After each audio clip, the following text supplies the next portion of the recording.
Good afternoon everyone. तो आप सबका स्वागत है एसबीआई पीओ 2020 के रीजनिंग के टेस्ट 6 में। ठीक है, तो आज हम लोग ऐसे टॉपिक्स के बारे में डिस्कशन करेंगे। हमारे पास आज टॉपिक के डिस्कशन जो है वो दो टॉपिक्स के ऊपर होगा। पहला तो आपको स्क्रीन में दिख ही रहा होगा, ऑर्डर एंड रैंकिंग बोल का टॉपिक है। अब इसके बारे में क्यों डिस्कस करेंगे, देखिए अगर हम लोग बात करते हैं इस पर्टिकुलर टॉपिक का, तो इस पर्टिकुलर टॉपिक में आपके बहुत हेवी वेट क्वेश्चंस जो हैं वो बनने के चांसेस रेयर होते हैं।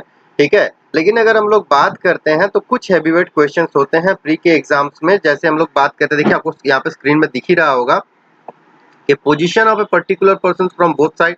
जैसे आपको दे दिया जाएगा कोई एक सर्टेन पर्सन है जिनका इधर से पोजीशन इतना है और इतने टोटल हमारे पर्सन्स हैं, और इनके बाद आपको पूछा जाएगा कि वहाँ पे टोटल नंबर ऑफ पर्सन्स कितने हैं, या फिर उस पर्टिकुलर पर्सन का दूसरा साइड से क्या होगा पोजीशन। ये सारी चीजें पूछी जाती है।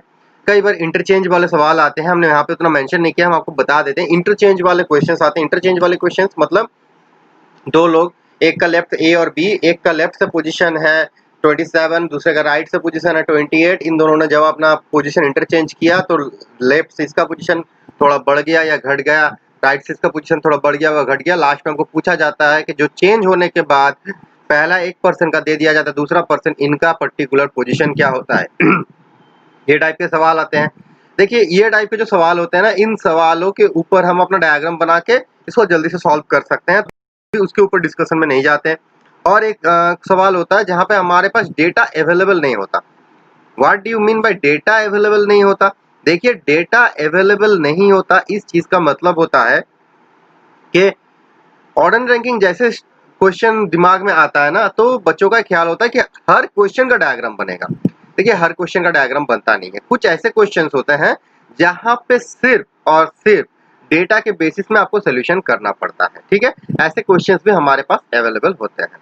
ये थोड़े से लेंदी क्वेश्चंस होते हैं जहाँ पे बच्चे घबरा जाते हैं। ठीक है, तो प्री में इन जनरल ये टाइप के क्वेश्चंस आते हैं। अब हमने जो लास्ट टाइप के क्वेश्चंस का बात किया, जहाँ पे डेटा हमारे पास दिया जाता है लेकिन उसका डायग्राम बनता नहीं, यहाँ पे क्या होता है, काफी सारे लोगों का डेटा दिया जाता है। जैसे अगर एक रो या कॉलम की बात करें, वहां पे कम से कम 4 या 5 पर्सन या फिर 4 या 5 स्टूडेंट जो भी हो, इन सब का डेटा दे दिया जाता है।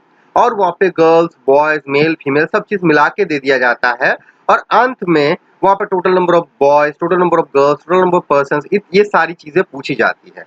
और यहाँ पे ऐसे टर्म्स का यूज किया जाता है जहाँ पे घबराने की बात होती है। घबराने की बात क्यों होती है? क्योंकि सारे टर्म्स हमारे पास वेल नोन होते हैं, ऐसा नहीं है।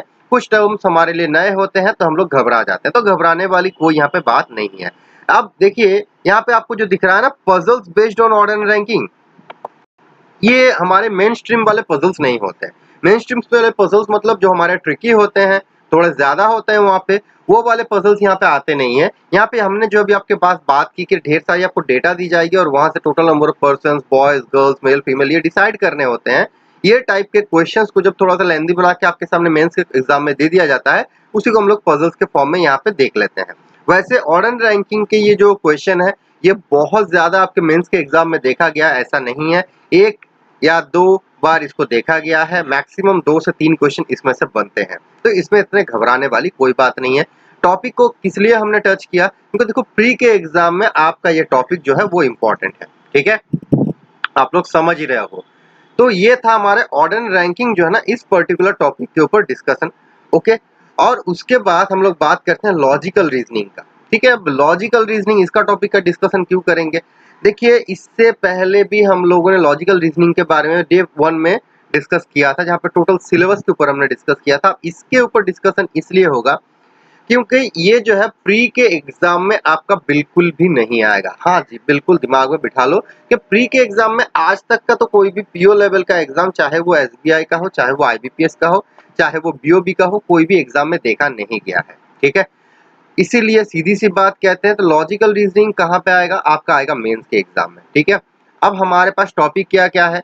देखो बेसिक टॉपिक्स जो हमारे पास है ना, वो हमारी ये 5 है।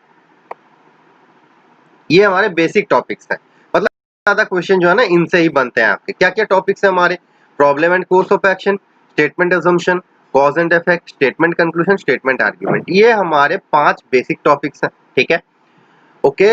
और इन 5 बेसिक टॉपिक्स के ऊपर ही हमारा लॉजिकल रीजनिंग का ज्यादातर क्वेश्चन बनता है। इनमें से भी अगर इंपॉर्टेंट हम बताएं ना, इनमें से सबसे ज्यादा इंपॉर्टेंट है आपका स्टेटमेंट अजम्पशन और स्टेटमेंट आर्ग्यूमेंट। अब तो हम इंपॉर्टेंट कौन से पॉइंट ऑफ व्यू से बोल रहे हैं, देखिए यहाँ पे क्योंकि हम एसबीआई पीओ के रिगार्डिंग डिस्कस कर रहे हैं ना, तो एकदम बैंकिंग के पॉइंट ऑफ व्यू से ये दो टॉपिक आपके लिए वेरी इंपॉर्टेंट होते हैं, क्योंकि एजम्पशन से क्वेश्चन भर भर के आपके एग्जाम में आते हैं। ठीक है, कुछ चीजें यहाँ पे डिस्कस करना जरूरी है।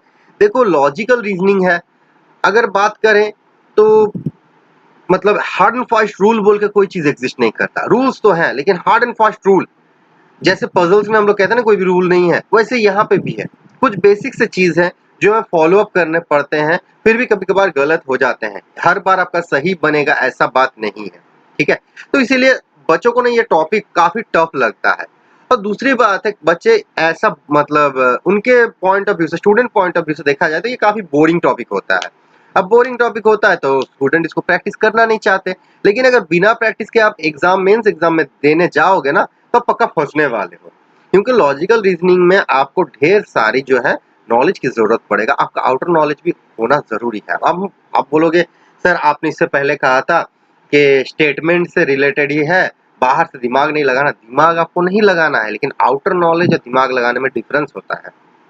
देखिए अभी आपको जो हमारे सामने टॉपिक्स दिख रहे हैं ना, ये टॉपिक्स के जो क्वेश्चंस है, क्वेश्चंस आपको ज्यादातर मिलेंगे इकोनॉमी से रिलेटेड, ज्यादातर मिलेंगे बैंकिंग टर्म से रिलेटेड, ज्यादातर आपको मिलेंगे आउटर कंट्री के साथ रिलेशन है उन रिलेशंस के ऊपर बेस करके।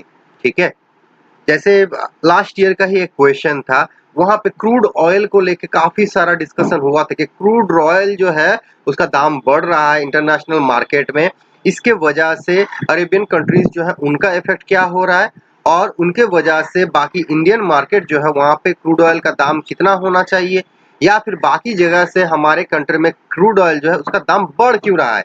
ये सारी चीजें वहां पे डिस्कशन हुआ था। ठीक है, तो अगर इन चीजों के बारे में आपको आइडिया नहीं रहेगा, आप इसके बारे में बिल्कुल भी नहीं जानते हो, तो आप कैसे इन चीजों को डील करोगे। डील करना आपके लिए प्रॉब्लमेटिक हो जाएगा। तो इसके लिए आपको आउटर नॉलेज थोड़ा सा होना यहाँ पे जरूरी है। और दूसरी बात है लॉजिकल रीजनिंग जो चीज है वो आपको अच्छे से समझने का जरूरत है। जब तक वो चीज हमारे दिमाग में ना बैठ जाए कि हाँ कैसे ये होगा, कौन सा लॉजिक हम यहाँ पे अप्लाई करें, या फिर लॉजिक चीज क्या है, किस बेसिस में इसको अप्लाई किया जा रहा है, तब तक ये हमारे लिए टफ बनते जाता है। तो दिमाग में एकदम बिठा लीजिए, लॉजिकल रीजनिंग ऐसा एक पार्ट है जो मेंस के एग्जाम में आपको बचाएगा। अब आप पूछोगे बचाएगा क्यों भाई, देखो सब पजल आपके मेंस के एग्जाम में बनेंगे ऐसी बात नहीं है। लॉजिकल रीजनिंग से करीबन 10 से 15 मार्क्स के क्वेश्चंस आते हैं, दो दो नंबर के करीबन 7 से 8 क्वेश्चंस आपको मिल जाते हैं। ठीक है, अगर इन 7 से 8 क्वेश्चंस में आप 4 से 5 क्वेश्चन भी सही बना देते हो, आपका नंबर वहीं पे बाकियों से डिफर कर जाएगा। ठीक है, बाकी लोग जहां पे ये चीज सोचेंगे भी नहीं, आप इस चीज को सोचो और अप्लाई करो। मेंस के एग्जाम में आप देखिएगा, जैसे आप लॉजिकल पार्ट को अच्छे से सीख जाओगे, अच्छे से इसको अप्लाई कर पाओगे, अच्छे से इसको बना पाओगे ना, वहां पे आप देखोगे कि ये पर्टिकुलर पार्ट मेंस के एग्जाम में आपको बहुत ज्यादा हेल्प करेगा। ठीक है, ये पार्ट आपने अच्छे से बना लिया तो मेंस के एग्जाम में ये बात तो श्योर रखिए कि जो नंबर होगा बाकियों से आपका नंबर करीबन 5 से 6 नंबर जो है वो डिफर करेगा। एक डेटा हम आपको देना चाहते हैं, लास्ट ईयर के कंपेयर में 0.16 इस पर्टिकुलर नंबर डिफरेंस के बीच में, मेंस की बात कर रहे हैं, 0.16 इस पर्टिकुलर नंबर डिफरेंस के बीच में करीबन 300 लोग थे। मतलब सोचिए जिसका मार्क्स है 38.06 एंड जिसका मार्क्स है 38.05, इन दोनों के बीच में 300 लोग प्रेजेंट है इस रेंज में। तो वहीं पे आप 5 से 6 नंबर का डिफरेंस, 5 से 6 नंबर का मार्क्स का डिफरेंस, आप समझ ही सकते हो कितना ह्यूज डिफरेंस क्रिएट कर सकता है।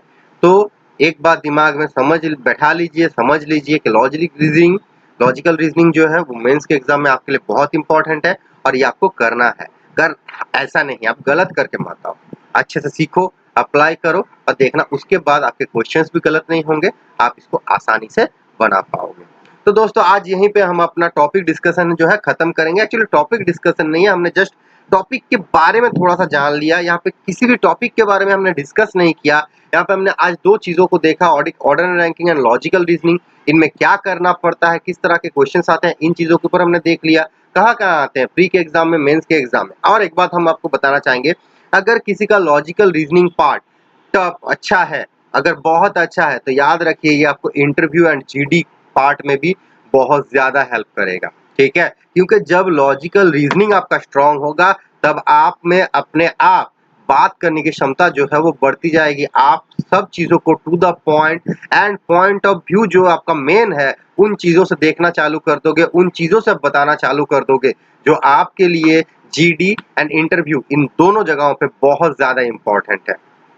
ठीक है दोस्तों, तो चलिए आज यहीं पे हम लोग समाप्त करते हैं हमारे इस सेक्शन को, और कल हम लोग मिलेंगे कुछ एक नए टॉपिक के साथ, कुछ एक नए डिस्कशन के साथ।